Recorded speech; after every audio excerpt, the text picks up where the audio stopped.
Hello everyone, welcome to AS point PCS. मैं चंदन प्रसाद। आज हम भारतीय अर्थव्यवस्था के अंतर्गत एपिसोड नंबर 10 भारतीय रिजर्व बैंक का जो आपका मौद्रिक प्रणाली है उस पर हम लोग आज के वीडियो में डिस्कशन करेंगे। तो चलिए स्टार्ट करते हैं। एपिसोड नंबर 9 में हमने भारतीय रिजर्व बैंक, जो कि आपका एक केंद्रीयकृत बैंक है, शीर्ष संस्था है, उसका स्थापना किस तरह से किया गया था, उसमें क्या क्या प्रावधान बनाए गए थे, किस कमीशन, किस आयोग के द्वारा इसका स्थापना किया गया था और उसकी स्थिति क्या थी भारत को आजाद होने तक। उसके बाद जब भारत आजाद हुआ तो 1949 में इसका राष्ट्रीयकरण भी किया गया था।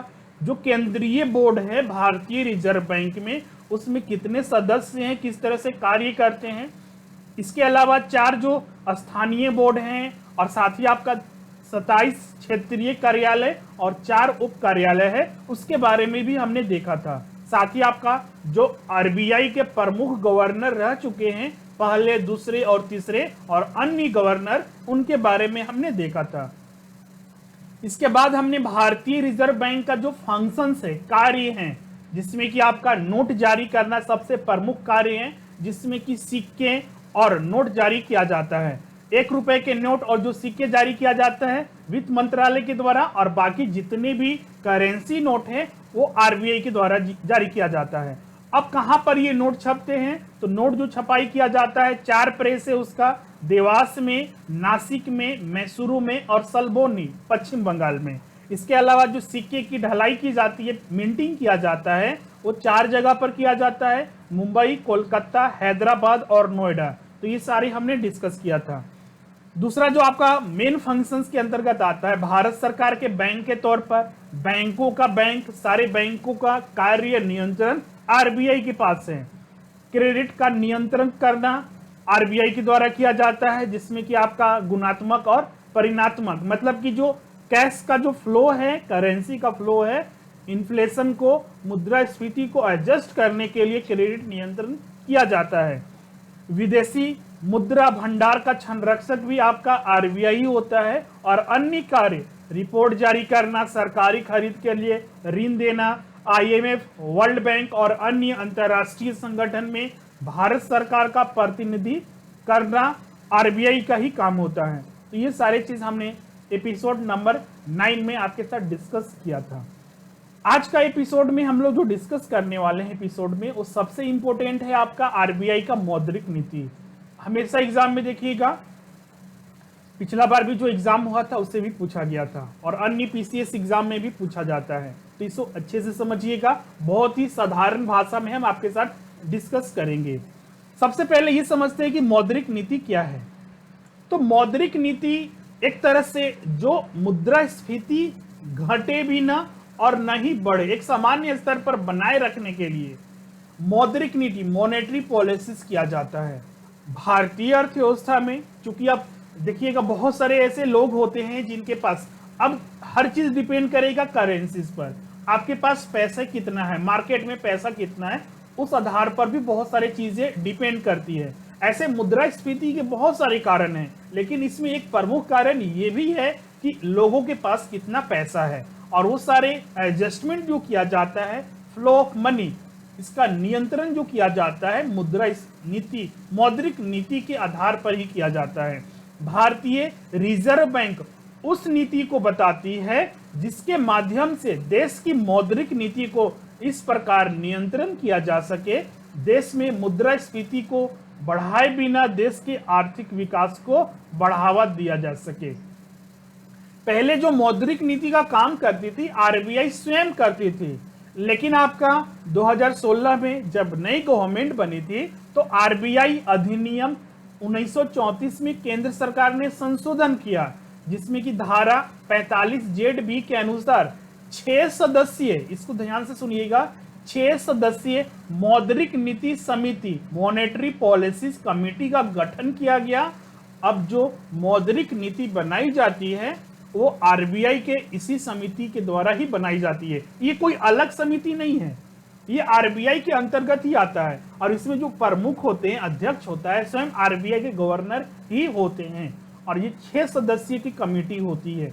मौद्रिक नीति समिति की जो पहली बैठक हुई थी 3 अक्टूबर 2016 को आयोजित की गई थी। और हर बारी जैसे कि अभी कोविड-19 की वजह से 22 मई को देखिएगा हुआ था आपका मौद्रिक समीक्षा किया गया था, जिसमें कि रेपो रेट और रिवर्स रेपो रेट और अन्य चीजों को कम किया गया था। रिजर्व बैंक का मौद्रिक नीति विभाग मौद्रिक नीति निर्माण में इस समिति की सहायता करता है तथा अर्थव्यवस्था के सभी हितधारकों के विचारों और रिजर्व बैंक के विश्लेषणात्मक कार्य से नीतिगत रेपो दर पर निर्णय लेने की प्रक्रिया में योगदान करता है। अब जो मौद्रिक नीति के साधन है, किस तरह से मौद्रिक नीति को कंट्रोल किया जाता है, नियंत्रण किया जाता है, तो इसमें दो तरह के साधन बताए गए हैं। पहला मात्रात्मक साधन और दूसरा आपका गुणात्मक साधन। इसका मीनिंग इसके नाम में ही छिपा हुआ है। सबसे पहला देखते हैं मात्रात्मक। इसे हम लोग क्वांटिटेटिव इंस्ट्रूमेंट के नाम से जानते हैं।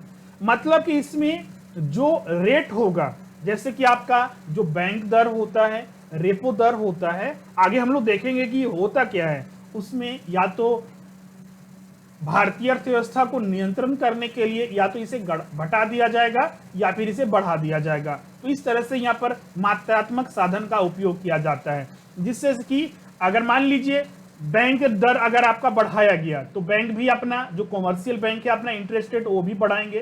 तो उससे क्या होगा, लोग कम लोन लेंगे तो लोगों के पास पैसा कम रहेगा, तो उससे स्थिति सामान्य रहेगी।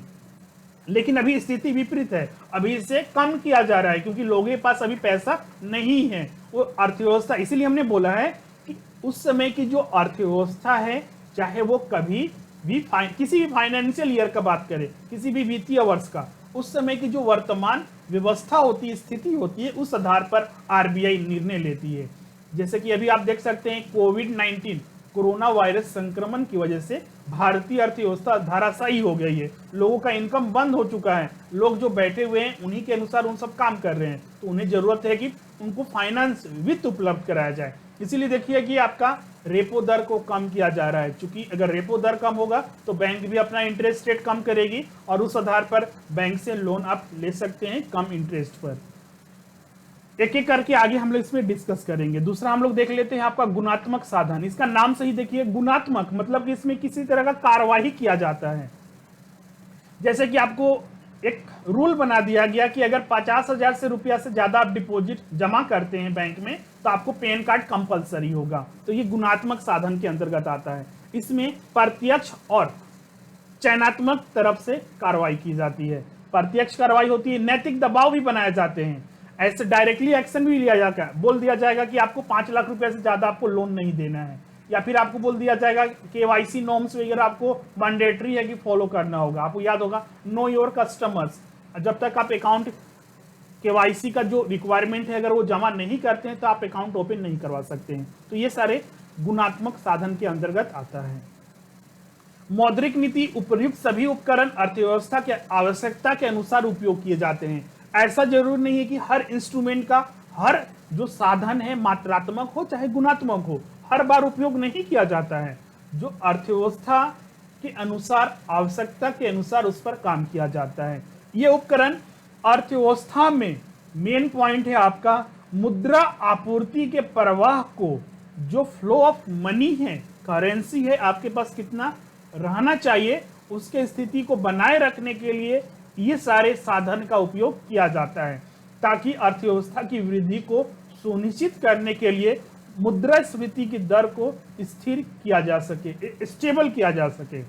रिजर्व बैंक द्विमासिक समीक्षा में पॉलिसी रेट में बदलाव लाता है, जैसे कि अभी 22 मई को किया गया था।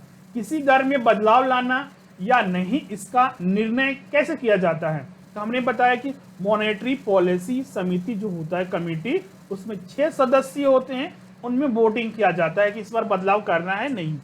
अगर बहुमत में फैसला होता है तो उसमें बदलाव किया जाता है। अब हम लोग एक एक करके, हमने यहाँ पर गुणात्मक में आपको ज्यादा ध्यान नहीं रखना है, सिर्फ आपको यहाँ पर देखना है कि किस तरह से एग्जाम्पल भी आप नोट कर लीजिएगा। मेन इसमें आपका मात्रात्मक जो साधन है क्वांटिटेटिव इंस्ट्रूमेंट, एक एक करके हम लोग इसमें स्टडी करेंगे। सबसे पहला आपका रेपो दर, और जो भी हम लोग यहाँ पर आपके साथ डिस्कस करेंगे 22 मई 2020 को जो किया गया था समीक्षा, उसको ध्यान में रखते हुए जो बदलाव किए गए थे उसको ध्यान में रख के सारे चीज डिस्कस करेंगे। सबसे पहले रेपो दर समझते हैं।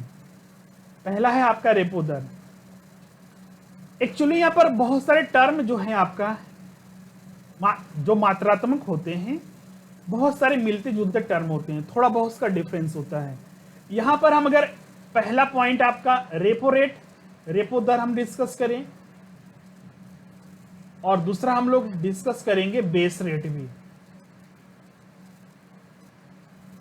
या फिर इसको हम बैंक रेट बोलते हैं, बैंक रेट, बैंक दर। आगे हम लोग है इसको हम लोग देखते हैं बैंक दर क्या होता है। तो दोनों हम लोग यहां पर एक साथ डिस्कस करेंगे। दोनों एक ही चीज है, बस दोनों में थोड़ा सा डिफरेंस है, उसको हम लोग समझेंगे। रेपो रेट क्या होता है?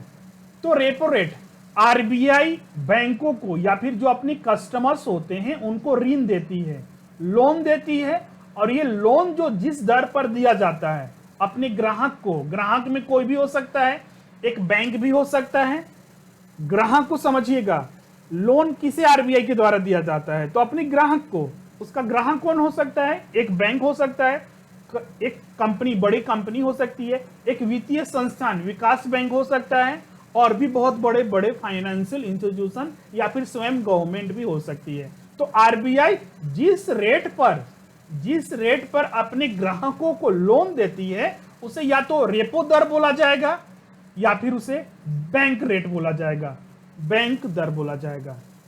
तो दोनों में क्या डिफरेंसेस है? दोनों तो एक ही चीज है कि आरबीआई जिस दर पर अपने ग्राहकों को, जिस रेट ऑफ इंटरेस्ट पर अपने ग्राहकों को लोन देती है, ऋण देती है, उसे या तो रेपो रेट बोलेंगे या फिर उसे बैंक रेट बोलेंगे, रेपो दर बोलेंगे या फिर बैंक दर बोलेंगे।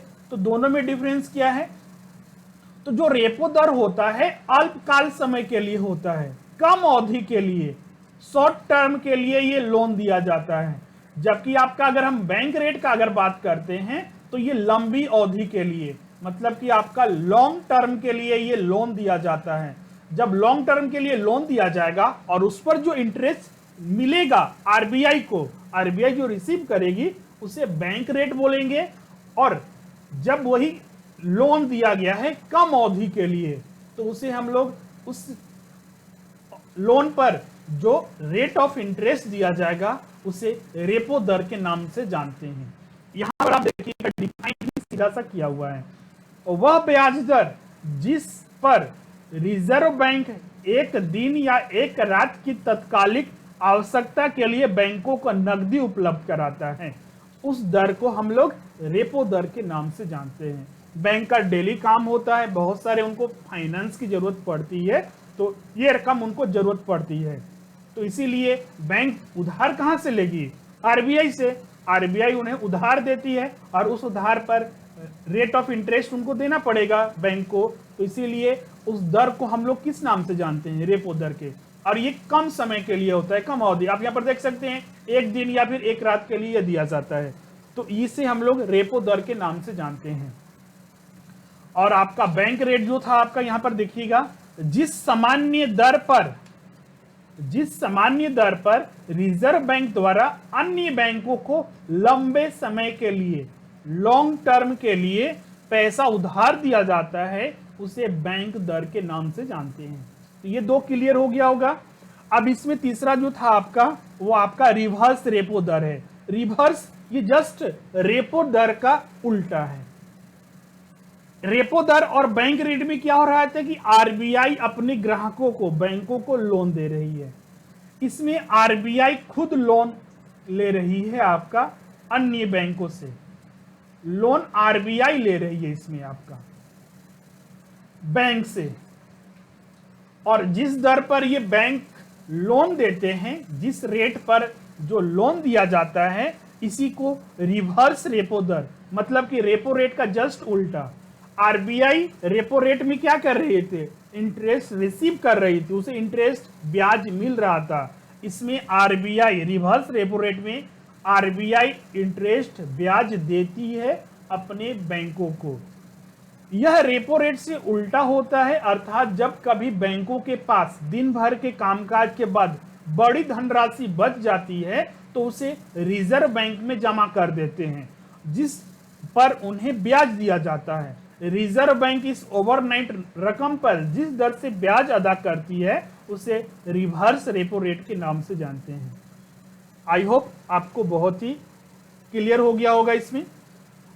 अब इसमें वर्तमान में इसका रेट क्या चल रहा है उसको हम लोग देखते हैं। वर्तमान में जो आपका 22 मई 2020 को समीक्षा किया गया था उसमें रेपो दर जो है आपका 4% है।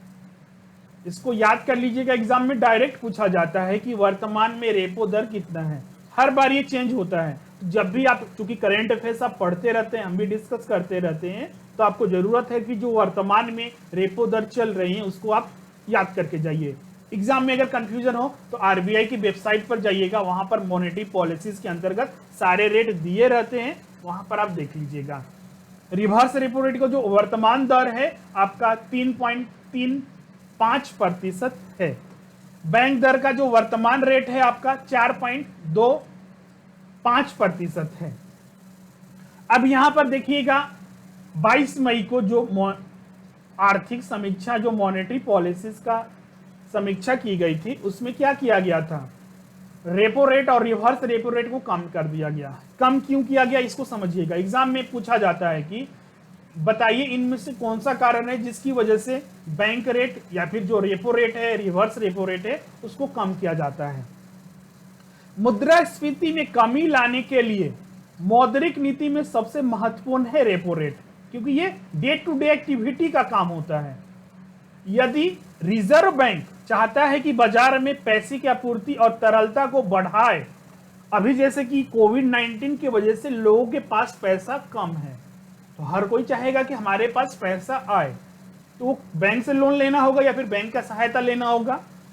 तो इसीलिए चूंकि अभी बैंक का जो रेट ऑफ इंटरेस्ट वो ज्यादा है, तो लोग बहुत कम अप्रोच करेंगे कि बैंक के पास जाएंगे और लोन लेंगे। अगर उसी को रेट को कम कर दिया जाए तो बैंक अपने मन मुताबिक तो अपने रेट ऑफ इंटरेस्ट को कम नहीं कर सकती है, वो आरबीआई का इंस्ट्रक्शन मिलेगा। जैसे कि आपका रेपो रेट को कम कर दिया गया, मतलब कि पहले जो बैंक, कॉमर्शियल बैंक आरबीआई को जो इंटरेस्ट देती थी, मान लीजिए 6% के बेसिस पर देती थी, अभी उससे 4% कर दिया गया। तो अब बैंक को ही कम इंटरेस्ट देना पड़ रहा है आरबीआई को, तो अब बैंक भी क्या करेगी, आपसे जो इंटरेस्ट लेगी उसमें भी कम कर दिया जाएगा। और ये ऐसा क्यों किया जाता है, क्योंकि मार्केट में पैसे की तरलता जो कमी है उसको पूरा करने के लिए, तरलता मतलब कि जो लिक्विडिटी है, फ्लो ऑफ मनी है, जो आपूर्ति है मुद्रा का, वो बढ़े, तो बैंक रेट को या फिर आपका जो रेपो रेट है उसको कम कर दिया जाता है। यदि बाजार में पैसे की आपूर्ति और तरलता कम करनी है तो रेपो रेट को क्या करना पड़ेगा, ऑब्वियसली कि जस्ट उल्टा, इसको बढ़ाना होगा। मुद्रास्फीति बढ़ने पर केंद्रीय बैंक सामान्यतः रेपो रेट बढ़ा देता है, जैसे कि अभी इन्फ्लेशन, महंगाई अभी बढ़ रही है, इसीलिए रेपो रेट को क्या कर दिया गया है, मुद्रास्फीति बढ़ने पर केंद्रीय बैंक सामान्यतः रेपो रेट को बढ़ा देती है। क्लियर है आपका। और मुद्रास्फीति घटने पर कम कर देती है।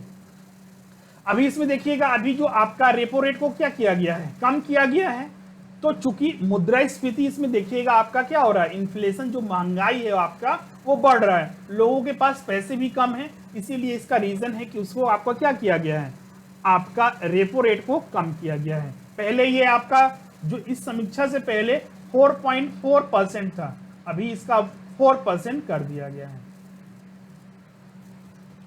नेक्स्ट है आपका जो मात्रात्मक में हम लोग स्टडी करेंगे, नगद आरक्षित अनुपात, CRR, इसे इंग्लिश में कैश रिजर्व रेशियो के नाम से जानते हैं। तो अब ये होता क्या है, CRR और SLR दोनों एक साथ समझेंगे। बैंकों के पास कुल जमा आता है, जिसमें कि आपको पता होगा कि आप सेविंग्स वगैरह करते हैं, तो बैंकों के पास आप डिमांड डिपॉजिट या फिर जो आपका करंट अकाउंट या फिर सेविंग अकाउंट के माध्यम से पैसा जमा करते हैं। आपको याद होगा कासा और एक राफा होता है, इसी तरह के अकाउंट ओपन करते हैं अकाउंट में, बैंक में, करंट अकाउंट या सेविंग अकाउंट या फिर आपका रेकरिंग अकाउंट या फिर आपका फिक्स्ड अकाउंट, लंबे समय के लिए जो होता है, बैंक में आप पैसा जमा करते हैं। अब चूंकि रिस्क ये होता है कि आप बैंक में जमा करते हैं पैसा, तो ये सेफ रखा जाए, क्योंकि बहुत सारे ऐसे बैंक देखते हैं अब डूब जाते हैं। अभी एक्सिस बैंक में ये चीज हुआ था और भी बहुत सारे बैंक में होते रहता है। तो इसको सेफ्टी देने के लिए क्या किया जाता है, तो जितने भी बैंक होते हैं उनके पास जितना भी जमा पूंजी होता है सकल जमा पूंजी, जितना भी ग्रोस या फिर जितना भी कैश होता है जमा पूंजी, उसका कुछ परसेंटेज, इसका कुछ परसेंटेज आरबीआई के पास जमा करना होता है, परसेंटेज आरबीआई के पास जमा करना होता है, और कुछ परसेंटेज खुद अपने पास रखना होता है। बैंकों के कुछ अपने पास भी रिजर्व करके रखना पड़ता है। रिजर्व मतलब कि संरक्षण करके, कि अगर भविष्य में किसी तरह का प्रॉब्लम हो, अगर बैंक को बंद करने के कगार पर आ जाए, तो जो पैसे लिए गए हैं पब्लिक से उन्हें वापस किया जा सके। तो इसके लिए रिजर्व बना के रखना पड़ेगा, एक अनुपात बना के रखना पड़ेगा कि अगर भविष्य में ऐसी स्थिति आती है तो इसके लिए रूल बना दिया गया है कि बैंकों के पास जितना भी जमा पूंजी है, जितना भी पैसा है, एक निश्चित हिस्सा आरबीआई के पास रखना पड़ेगा। और इस हिस्से को हम लोग सीआरआर के नाम से जानते हैं, नगद आरक्षित अनुपात। और कुछ हिस्सा बैंकों को अपने पास रखना पड़ता है, इसको हम लोग एसएलआर के नाम से जानते हैं, संवाधिक चल निधि अनुपात, स्टैट्यूटरी लिक्विडिटी रेशियो। वर्तमान में जो आपका 18% एसएलआर का रेट है, मतलब कि आपका जितना भी सकल जमा पूंजी बैंक का होता है, ये रेट ऑफ इंटरेस्ट को इंडिकेट नहीं कर रहा है 18%, या फिर जो सीआरआर अभी 3% है। जितने भी सकल जमा पूंजी है, इसे जनरली आपका एनडीटीएल के नाम से जाना जाता है। एनडीटीएल का फॉर्म होता है नेट डिमांड, जो कुल जमा राशि है और जो टर्म लाइबिलिटी है, जो फिक्स अकाउंट में जितना जमा किया जाता है उसको एनडीटीएल, इसका फुल फॉर्म लिख लीजिएगा, net demand and time liabilities. इसका कुछ परसेंटेज आरबीआई के पास जमा किया जाएगा, जो वर्तमान में 3% है, इसको सीआरआर के नाम से जाना जाता है। और इसी का कुछ परसेंटेज बैंकों को अपने पास रखना पड़ता है, जिसे एसएलआर के नाम से जाना जाता है। अभी जो अपने पास रखना है या फिर आरबीआई के पास रखना है, वो किस फॉर्म में रखा जाएगा? क्या विदेशी मुद्रा में, कैश में, गोल्ड में, या फिर अन्य किसी भी वैल्यूएबल गुड्स में, वैल्यूएबल जो वस्तु है उसमें? तो सीआरआर के लिए रूल है, इसमें नाम ही ऐड किया गया है, नगद में होना चाहिए। आरबीआई के पास जो सीआरआर मेंटेन करके अभी 3% रखना है, वो नगद में होना चाहिए, इसीलिए इसमें टर्म भी है, नगद आरक्षित अनुपात। अब जो बैंकों के पास अपने पास रखना है, एसएलआर जो मेंटेन कर रखना है, वो आपका रिजर्व कैश में भी रख सकते हैं, फॉरेन करेंसीज में, या फिर गोल्ड में, वो बैंक के पास डिपेंड करता है। लेकिन आपको ये रखना मैंडेटरी है, हर बैंक के लिए मैंडेटरी होता है, जितने भी शेड्यूल्ड बैंक है उनके लिए मैंडेटरी होता है आपका। क्लियर है? आई होप सारा चीज क्लियर होगा इसमें। अब नेक्स्ट इसमें जो आपका मॉनेटरी पॉलिसीज के जो अंतर्गत आता है आपका सीमांत अस्थायी सुविधा, इसे हम लोग एमएसएफ, मार्जिनल स्टैंडिंग फैसिलिटी के नाम से जानते हैं। अब ये होता क्या है? तो वह दर जिससे रिजर्व बैंक से एक रात के लिए कर्ज लिया जा सकता है, ये भी आपका एमएसएफ है। एमएसएफ एक स्कीम है, एक तरह का ये योजना है, जो कि आपका 2011-12 के मौद्रिक नीति के अंतर्गत ये अस्तित्व में आया था। बहुत सारे बैंकों को पैसे की बहुत तत्काल जरूरत पड़ती है, क्योंकि बहुत बड़े बड़े कंपनियां होती है। मान लीजिए किसी को 1000 करोड़ 2000 करोड़ रुपए की जरूरत होती है, और वो भी आज ही जरूरत है, कल आपको सारे काम हो जाएंगे। तो ऐसे लिए बैंक क्या करेगी? अप्रोच आरबीआई को अप्रोच करेगी, क्योंकि बैंकों का बैंक कौन है? आरबीआई है। तो इसके लिए आरबीआई के पास अप्रोच किया जाएगा, बैंक आरबीआई के पास जाएंगे, और एक रात के लिए बैंक अपने जो उसमें भी आपका जितना भी उनके पास जमा पूंजी होता है, उसी का कुछ हिस्सा वो ले सकते हैं लोन के तौर पर। वो आरबीआई भी निर्णय लेती है कि कितना लोन दिया जाना है। तो ये एक रात के लिए सिर्फ होता है। तो उस पर इसे हम लोग जो इस योजना को नाम जो दिया गया है सीमांत अस्थायी सुविधा, एमएसएफ, मार्जिनल स्टैंडिंग फैसिलिटी, और ये 2011-12 के मौद्रिक नीति में ये अस्तित्व में आया था। जो लास्ट में होता है, जो हम लोग यहाँ पर स्टडी करेंगे, मात्रात्मक साधन में जो मौद्रिक नीति के अंतर्गत आता है, वह है आपका खुली बाजार की क्रियाएं। ये बहुत ही महत्वपूर्ण है, इसको अच्छे से समझिएगा। खुली बाजार की क्रियाएं, ओपन मार्केट ऑपरेशन, ये होता क्या है? जैसा कि मान लीजिए आपका एक आरबीआई है, जो कि भारतीय अर्थव्यवस्था को देखते रहता है, उसमें जो फाइनेंस का जो सिस्टम है इसके द्वारा नियंत्रण किया जाता है। और ये सारे जो नियंत्रण किया जाता है जितने भी ट्रेडिंग बैंक है, व्यापारिक बैंकों के द्वारा किया जाता है। व्यापारिक बैंक बोलिए, कॉमर्शियल बैंक बोलिए, व्यापारिक बैंकों के द्वारा किया जाता है। और सारे किसके लिए किया जाता है? जनता के लिए, पब्लिक के लिए। अब इसमें काम कैसे किया जाता है? जैसा कि हमने बहुत सारे अभी बताया, तो उस तरह से भी काम होते हैं। ये ओपन मार्केट ऑपरेशन कैसे काम किया जाता है, उसके लिए 3 सिस्टम काम करते हैं। मार्केट में या फिर जनता के पास अभी जैसे स्थिति है, अभी वर्तमान में जो स्थिति है उसको भी हम लोग देखेंगे और अन्य स्थिति को भी देखेंगे। मार्केट में क्या हो सकता है? तरलता। तरलता के मीनिंग पहले भी बताएं। तरलता का मतलब ये हुआ कि मार्केट में पैसे कितना उपलब्ध है। मार्केट में या तो हो सकता है कि जो बाजार है, भारतीय अर्थव्यवस्था है, उसमें पैसे बहुत ज्यादा हैं, या तो ये भी हो सकता है कि मार्केट में पैसा कम है या फिर सामान्य स्थिति पर है। मार्केट में जो पैसे की तरलता है, तरलता जो है आपका पैसे का जो फ्लो है, या तो हो सकता है कि ज्यादा है, या फिर हो सकता है कि कम है, या फिर हो सकता है सामान्य है, स्टेबल है, स्थिर है। इन्हीं स्थिति को देखते हुए आरबीआई के द्वारा ओपन मार्केट ऑपरेशन किया जाता है। और इसमें जो भी सरकारी प्रतिभूतियां होती है, भारत सरकार के जो सरकारी प्रतिभूतियां हैं, और ये आपके माइंड में आता होगा कि ये सरकारी प्रतिभूति होते क्या है, तो भारत सरकार बहुत सारे बॉन्ड्स, डिवेंचर, इसका मीनिंग हमने बताया भी था आपका कि ये सारी चीज होते क्या है। जैसे कि आपका पैसे को जुगाड़ करने के लिए बहुत सारी कंपनियां, भारत सरकार खुद भी सिक्योरिटीज, बॉन्ड्स इशू करती है। शेयर मार्केट वगैरह में भी, और भी हम लोग डिटेल में स्टडी करेंगे। पैसे हमें जरूरत है तो एक कंपनी कैसे चलती है? कंपनी के पास तो बहुत ज्यादा कैपिटल नहीं होती है, तो पैसे उनको जरूरत पड़ती है, तो वो शेयर्स, बॉन्ड्स, डिवेंचर्स इशू करते हैं और पब्लिक के द्वारा उसे ही परचेज किया जाता है। उसके बदले उन्हें इंटरेस्ट मिलता है या फिर उन्हें प्रॉफिट का कुछ हिस्सा, जिसे हम लोग डिविडेंड के नाम से जानते हैं, वो दिया जाता है। भारत सरकार भी इशू करती है, और भारत सरकार ये खुद से वर्क नहीं करती है, वो आरबीआई के द्वारा करती है। क्योंकि आपका प्रतिनिधित्व कौन करता है भारत सरकार का बैंकों के तौर पर? आरबीआई करती है। तो आरबीआई सरकारी प्रतिभूतियों को बाजार में इशू करती है, जारी करती है, और वो डिपेंड करेगा कि बाजार में तरलता क्या है।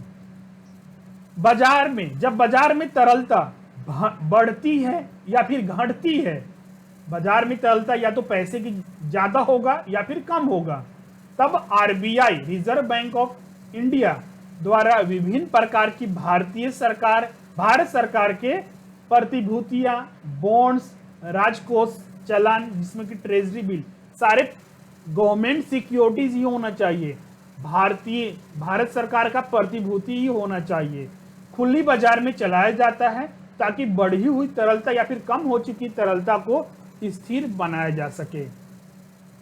हम यहाँ पर 3 चीज पर फोकस करेंगे। यहाँ पर हमने मेंशन भी किया हुआ है। अगर बाजार में तरलता बढ़ती है, मतलब कि लोगों के पास पैसा ज्यादा है, बाजार में अगर तरलता बढ़ती है, तो रिजर्व बैंक इसको समान नहीं करेगा, तो रिजर्व बैंक के द्वारा सरकारी प्रतिभूतियों को बेचा जाता है। अब इस तरह से कैसे काम करेगा? मान लीजिए अभी बाजार में जो पैसे की ज्यादा है, अब इसको कम करना पड़ेगा, क्योंकि पैसे लोगों के पास ज्यादा है, तो आखिर इसे कम क्यों करना पड़ेगा? लोगों के पास पैसे ज्यादा हैं तो उनका परचेजिंग पावर, मतलब खरीदने की क्षमता बढ़ेगी। खरीदने की क्षमता बढ़ेगी तो इससे महंगाई भी बढ़ेगा, इसलिए इसको कम करने की जरूरत होती है, स्टेबल करने की। तो वैसे सिचुएशन में आरबीआई अब क्या करेगा कि मार्केट से पैसे को निकालेगा। तो अप्रोच किसको करेगा? व्यापारिक बैंक को। तो व्यापारिक बैंक को अप्रोच करने के लिए क्या करना होगा? आरबीआई जितने भी सरकारी प्रतिभूतियां हैं, गवर्नमेंट सिक्योरिटीज, जो सरकारी प्रतिभूतियां हैं, वो व्यापारिक बैंकों को, जो भी कॉमर्शियल बैंक, वाणिज्यिक बैंक है, उसे बेचेगी, सेल करेगी इन सरकारी प्रतिभूतियों को, और इन्हें परचेज करना होता है। मान लीजिए 500 करोड़ का ये सरकारी प्रतिभूति बेचा गया आरबीआई के द्वारा, तो व्यापारिक बैंक उसे परचेज करेगी ही, क्योंकि उन्हें इंटरेस्ट मिलेगा। अब ये व्यापारिक बैंक परचेज करेंगे तो वो पैसा कहां से? मार्केट से ही उठा के देंगे, तो 500 करोड़ रुपए आपका मार्केट से कम हो गया। इसीलिए जब तरलता बढ़ती है तो रिजर्व बैंक के द्वारा सरकारी प्रतिभूतियों को बेचा जाता है। अब जैसे इसका रिवर्स ले लेते हैं, जो कि अभी वर्तमान स्थिति है भारतीय अर्थव्यवस्था का। आरबीआई है, भारत में पैसे की तरलता कम हो गई है, पैसे यहां पर आने चाहिए, तो ट्रेडिंग बैंक, जो कॉमर्शियल बैंक है, वाणिज्यिक बैंक हो, आरबीआई अप्रोच करेगी। तो वैसे सिचुएशन में आरबीआई अब जो सरकारी प्रतिभूतियां हैं उसे खरीदेगी, परचेज करेगी, क्योंकि पैसे कमी है। मान लीजिए 500 करोड़ का ये खरीदा गया, तो 500 करोड़ आरबीआई कॉमर्शियल बैंकों को देगी। अभी कॉमर्शियल बैंक पैसे उन्हें कमाने का जरिया है, इंटरेस्ट उन्हें मिलना चाहिए, ये पैसे तो अपने पास नहीं रखेंगे, तो लोगों को लोन देंगे। तो ऑब्वियसली है कि लोगों को लोन दिया जाएगा, तो मार्केट में पैसा जो कमी था वो धीरे धीरे बढ़ने लगेगा। क्लियर है? इसीलिए जब बाजार में तरलता घटती है तो आरबीआई, रिजर्व बैंक के द्वारा सरकारी प्रतिभूतियों को खरीदा जाता है। ये दो केस सबसे महत्वपूर्ण था जो कि हमने आपको समझाया। अब इसमें यह भी हो सकता है कि बाजार में तरलता न घटी है न बढ़ी है, सामान्य रहती है, तो ऑब्वियसली कि इस पर कोई भी क्रिया नहीं किया जाएगा, न सरकारी प्रतिभूतियों को खरीदा जाएगा और न ही बेचा जाएगा, क्योंकि स्टेबल है। जब स्थिति खराब होती है या तो घटेगी बढ़ेगी, तभी ये सरकारी प्रतिभूतियों को बेचा या फिर खरीदा जाएगा। परीक्षा में क्या कैसे प्रश्न पूछा जाता है इससे?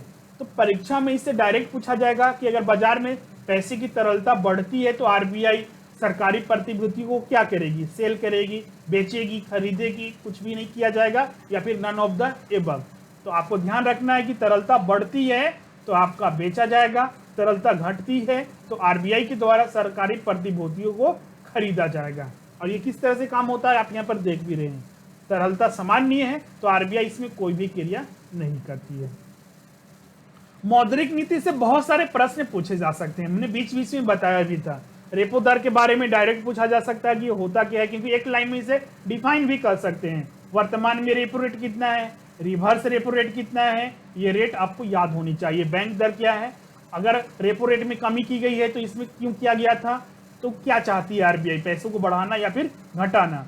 नगद आरक्षण अनुपात क्या है, वर्तमान में रेट क्या है, और जो एसएलआर है वो क्या है, इसका वर्तमान में रेट क्या है। एमएसएफ क्या है, एमएसएफ एक योजना है जिसमें कि जिस योजना के अंतर्गत बैंक आरबीआई से एक रात के लिए कर्ज लेते हैं, और खुले बाजार की क्रिया में आपका सरकारी प्रतिभूतियों को बेचा या खरीदा जाता है। वो डिपेंड करेगा कि उस समय बाजार की तरलता की स्थिति क्या है। तो ये सारे आज के वीडियो में हमने डिस्कस किया है, जो कि आपके एग्जाम के लिए बहुत ही महत्वपूर्ण था।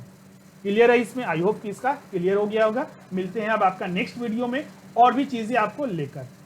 हमारे ऑनलाइन कोर्सेज और अध्ययन सामग्री की रिगार्डिंग यहाँ पर कुछ इंफॉर्मेशन है। तो थैंक यू एवरीवन, मिलते हैं नेक्स्ट वीडियो में। अगर वीडियो आपको अच्छा लगता है तो जरूर इसे लाइक कीजिएगा, अपना वैल्यूएबल कमेंट जरूर कीजिएगा। बहुत सारे स्टूडेंट के द्वारा कमेंट किया जाता है, आप भी अपना कमेंट कीजिए वैल्यूएबल। उसमें आप कुछ भी सजेशन दे सकते हैं, कुछ फीडबैक दे सकते हैं, उसमें बता सकते हैं आपको वीडियो कैसे लगती है। उस आधार पर आगे हम लोग अपना काम कर सकते हैं। टॉपिक का नाम भी आप कमेंट में बॉक्स में लिख सकते हैं, जिस आधार पर हम आगे के सिलेबस या फिर जो आपके वीडियो लेक्चर हैं उस बेसिस पर आपको प्रोवाइड करें। साथ ही से शेयर जरूर कीजिएगा, और सब्सक्राइब नहीं किया अभी तक चैनल को तो जरूर सब्सक्राइब कीजिएगा। मिलते हैं नेक्स्ट वीडियो में।